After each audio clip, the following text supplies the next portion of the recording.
लो आज के इस वीडियो में डिस्कस करते हैं बेहतरीन word problem from the topic trigonometry.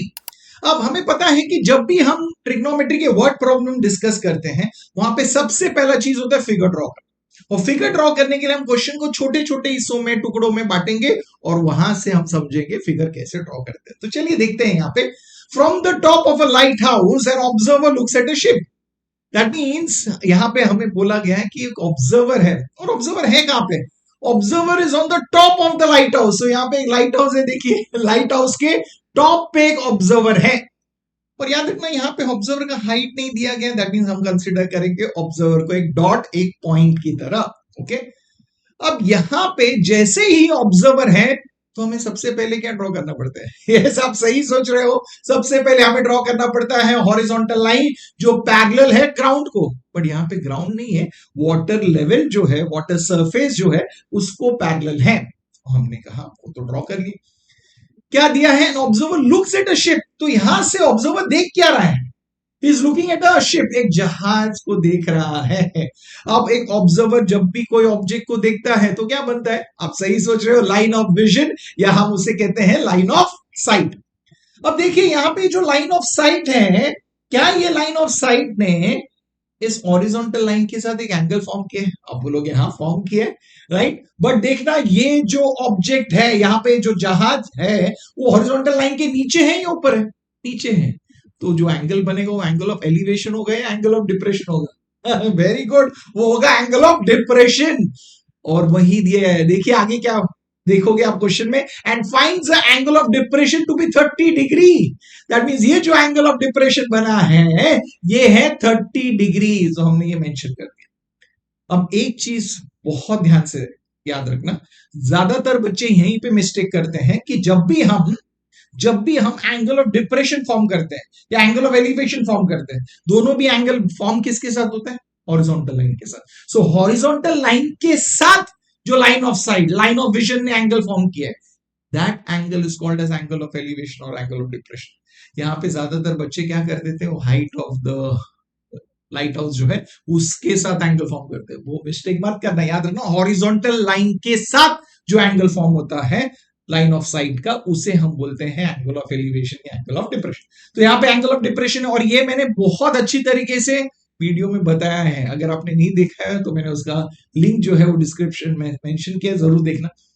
Okay, तो आप ये तो सीख गए, आगे बढ़ते हैं। उन्होंने दिया if the height of the lighthouse is 100 metre, that means ये जो लाइट हाउस दी गई है उसका हाइट दिया गया है, तो हमें दिया गया है 100 मीटर है, 100 मीटर है। ओके, आगे उन्होंने क्या बोला है, find how far is the ship from the light house. मतलब ये जो जहाज है वो उस लाइट हाउस से कितनी दूरी पे है? ओके, लाइट हाउस से कितनी दूरी पे, मतलब लाइट हाउस के फुट से। देखिए yes, that's the foot of the light house. वहां से, उस पॉइंट से जहाज का डिस्टेंस कितना है हमें वो फाइंड करना है, और ये याद रखना। तो यहाँ पे जो डिस्टेंस है, ये जो हमने लाइन ड्रॉ किया, ये क्या है? ये है वाटर सरफेस। तो ये पानी ऊपर नीचे हो रहा है, ये नहीं हम एज्यूम करेंगे कि वो स्ट्रेट लाइन है, याद रखना। और वो जो एंगल वहां पे फॉर्म हुआ है फुट पे, वो एंगल कितना होगा? 90 डिग्री। ब्यूटीफुल, मतलब हमने फिगर ड्रॉ कर लिया। अब आप बोलोगे यहाँ पे बहुत सारे पॉइंट्स है, यस हम उसे नेम देंगे, दैट मींस हमारा ये फिगर फाइनली बन जाता है। Very good. तो अब यहाँ पे देखोगे इस राइट एंगल ट्राइंगल जो है एबीसी में, हमें बीसी की लेंथ फाइंड करनी है। बट इस राइट एंगल ट्राइंगल में क्या हमें कोई एक्यूट एंगल की मेजर दी गई है? तो आप बोलोगे एक्यूट एंगल 30 डिग्री है, बट वो ट्राइंगल के अंदर नहीं है, नहीं है ना। और आप सोचिए जो एंगल दी गई है एंगल डीएसी, वो एंगल डीएसी से क्या हमें कोई और एंगल की मेजर मिल सकती है? आप बोलोगे हाँ, एंगल ACB की मेजर मिल सकती है और वो होगा 30 डिग्री। क्यों? एंगल DAC और एंगल ACB दोनों भी ऑल्टरनेट इंटीरियर एंगल्स है, and alternate angles are always equal when the lines are parallel. तो हमें पता है AD और BC पैरेलल है, AC ट्रांसवर्सल है, इसलिए हमें वो दोनों एंगल्स इक्वल मिल गए। अब मुझे बताइए, अब ये इजी है सब। अब बोलोगे हाँ, अब हमारे पास राइट एंगल ट्रायंगल है, उसमें एक एक्यूट एंगल है, एक साइड दी गई है, हमें दूसरा साइड फाइंड करना है। आप बोलोगे ये सब कर सकते हैं, ब्यूटीफुल। बट क्या आप ऐसे लाइट हाउस को स्केच करोगे, जहाज को स्केच करोगे? नहीं, आप सिर्फ इसे ड्रॉ करोगे ऐसे पेपर में। Tell me wasn't this easy? अब तक तो बहुत इजी है, तो हमने फर्स्ट स्टेप कर लिया जहां पे हमने फिगर को ड्रॉ कर लिया है। चलिए अभी आगे सॉल्व करते हैं। अब हमें क्या करना है, अभी हमें फिगर को डिस्क्राइब करना है। चलिए इस फिगर में ये बताइए ए बी क्या है। अब बोलोगे ए बी तो है लाइट हाउस का हाइट, तो लिखेंगे हम उसे डिस्क्राइब करेंगे एकदम सिंपल भाषा में लिखेंगे A B represents the height of the lighthouse. Very good. और उसकी मेजर दी गई है 100 मीटर, तो चलिए वो लिख देंगे ए बी इज 100 मीटर। यहां पे जो सी है, ये सी क्या है? अब बोलोगे सी तो है पोजीशन ऑफ द शिप, तो हम मेंशन करेंगे यहाँ पे C is the position of the ship. और इस सब में एक एंगल फॉर्म हुई है, वो एंगल कौन सा है? Angle DAC. वो एंगल ऑफ एलिवेशन है या एंगल ऑफ डिप्रेशन है? अब बोलोगे एंगल ऑफ डिप्रेशन है, तो लिखेंगे वहां पे angle DAC is angle of depression, और हमें इस एंगल की मेजर दी गई है 30 डिग्री। बट याद रखना बच्चों, हमें यहाँ पे मेंशन करना है कि ये 30 डिग्री है, तो उससे हमें ये एंगल 30 डिग्री मिला है, दैट इज एंगल एसीबी। तो हम लिखेंगे एंगल डीएसी और एंगल एसीबी, ये दोनों भी एक दूसरे को इक्वल है। इसका रीजन हमें पता है, ऑल्टरनेट एंगल्स या ऑल्टरनेट इंटीरियर एंगल्स। बट हमें पता है डीएसी जो है वो 30 डिग्री है, मतलब एंगल एसीबी की जो मेजर है वो भी होगी 30 डिग्री। Very good. तो अब क्या है, अब आप बोलोगे अब तो सॉल्विंग करना है, और जो बहुत इजी है, isn't it? Yes, it is very very simple, बहुत ही बेहतरीन है। और सॉल्विंग कैसे करते हैं याद रखना, मैंने आपको angle of elevation, angle of depression वो सिखाने के बाद और एक वीडियो किया था जहां पे सॉल्विंग कैसे करते हैं वो भी बताया था। वो वीडियो नहीं देखा है तो जरूर देखना, उसका भी लिंक मैंने डिस्क्रिप्शन में दिया हुआ है। तो चलिए इसे सॉल्व करते हैं। अब बोलोगे अभी हमारे पास एक राइट एंगल ट्राइंगल है, एक राइट एंगल ट्राइंगल में एक एक्यूट एंगल दी गई है, तो क्या हम इसे यूज करके अब इस सम को आगे सॉल्व कर सकते हैं? आप बोलोगे हाँ सॉल्व कर सकते हैं। तो चलिए देखते हैं अभी कैसे इसे सॉल्व करना है।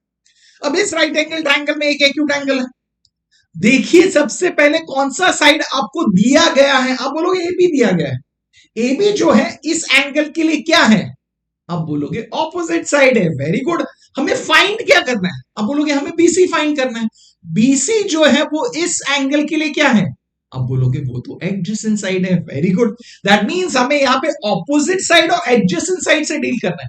जब हम ऑपोजिट साइड और एडजेसेंट साइड की बात करते हैं, मुझे बताइए ऐसा कौन सा रेशियो है जहां पे ऑपोजिट साइड और एडजेसेंट साइड आता है? अब बोलोगे टैन रेशियो है, टैन या तो कॉट।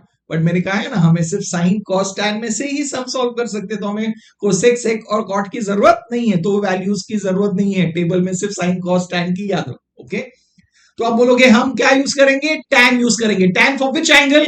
Angle C. बट कौन से राइट एंगल ट्राइंगल में? एबीसी। तो लिखेंगे कैसे? लिखिए in triangle ABC, angle ABC is 90 degree, मतलब ये राइट एंगल ट्राइंगल। इसमें हम यूज कर रहे हैं टैन ऑफ एंगल सी। तो टैन ऑफ एंगल सी क्या है?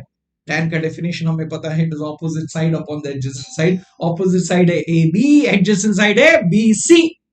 अब सब्स्टिट्यूट कीजिए टैन ऑफ सी मतलब tan of 30 degree. Tan of 30 degree क्या है?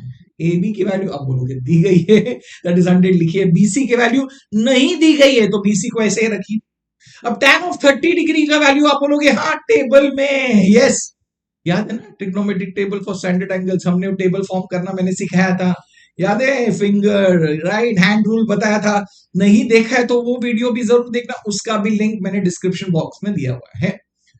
तो अब उस टेबल में से हमें tan 30 डिग्री की वैल्यू मिलेगी। tan 30 डिग्री की वैल्यू कितनी है? tan 30 डिग्री की वैल्यू है 1/√3, तो सब्स्टिट्यूट कीजिए 1/√3 इज इक्वल टू 100, वैसे ही रहेगा। बीसी जो है डिनोमिनेटर में वैसे ही रहेगा। अब हमें बीसी की वैल्यू फाइंड करनी है, तो BC जो है आप क्रॉस मल्टीप्लाई करोगे, है ना? Yes, BC into 1, very good. BC into 1 is BC and 100 into √3 will be 100 √3। तो आप बोलोगे हमें मिलेगा BC is equal to 100 into √3, that is 100 √3। अब बोलोगे BC की वैल्यू मिल गई, मतलब distance of the ship from the lighthouse मिल गया। बट देखिए इस सब में क्या हमें √3 की वैल्यू दी गई थी? नहीं दी गई है। नहीं दी गई है, इसका मतलब हम √3 को वैसे ही रखेंगे और फाइनल आंसर होगा 100 √3 metre. That means distance of the ship from the lighthouse is 100 √3 metre, और उसे आंसर वैसे ही लिखना जैसे उन्होंने पूछा है। या तो आप और एक अलग भाषा में लिख सकते हो, मतलब आई मीन टू से, और सिंपल स्टेटमेंट में लिख सकते हो the ship is 100 √3 metre away from the lighthouse. तो इस तरीके से हमने सम को सॉल्व किया। अब मुझे बताइए, सब इजी था?